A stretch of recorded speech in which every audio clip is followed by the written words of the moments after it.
C-130 hərbi kargo təyyarəsinə ilk dəfə 2001-ci ilin mart ayında minmişəm. Ankaranın Etimeskut hərbi aerodromundan Makedoniyanın Skopye şəhərinə uçurduq.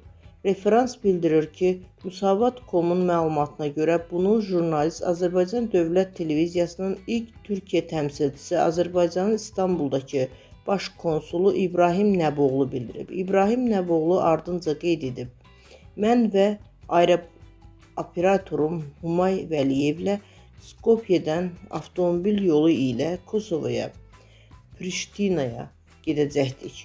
Hərbi müxbir kimi Türkiyə Silahlı Qüvvələrinin baş qərargahında akkreditasiya olub, Kosovoda beynəlxalq hərbi qüvvələrin tərkibində xidmət göstərən 25 azərbaycanlı əskər haqda reportajlar hazırlamalı idik. Jurnalist təyyarə barədə aşağıdakıları vurğulayıb. ABC-ın Lockheed Martin korporasiyası tərəfindən istehsal edilmiş 4 mühərrikli turboproplu hərbi nəqliyyat təyyarəsi təyinatında nəqliyyat olsa da, əskərlərin uçması üçün çox sərt və komfortsuz bir uçaqdır.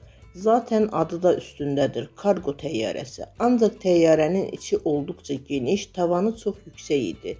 Yalın divarlarına baxanda özümü Vyetnam savaşına gedən Amerikan əskəri kimi hiss etmişdim. Ancaq təyyarə Türk ordusunun inventarında idi və bizimlə uçan Türk zabitləri Türkiyədəki C-30'ların motor və avionikasının modernləşdirildiyini deyirdilər.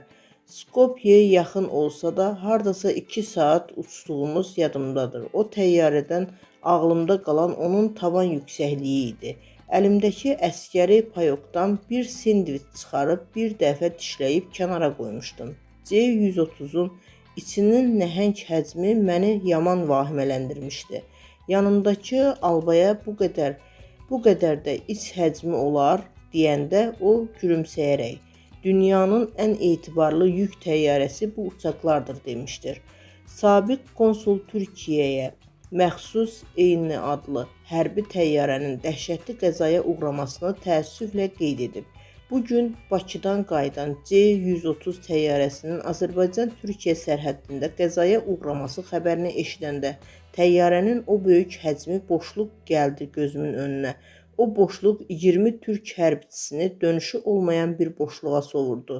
Allah qəhrəman şəhidlərimizə rəhmət eləsin.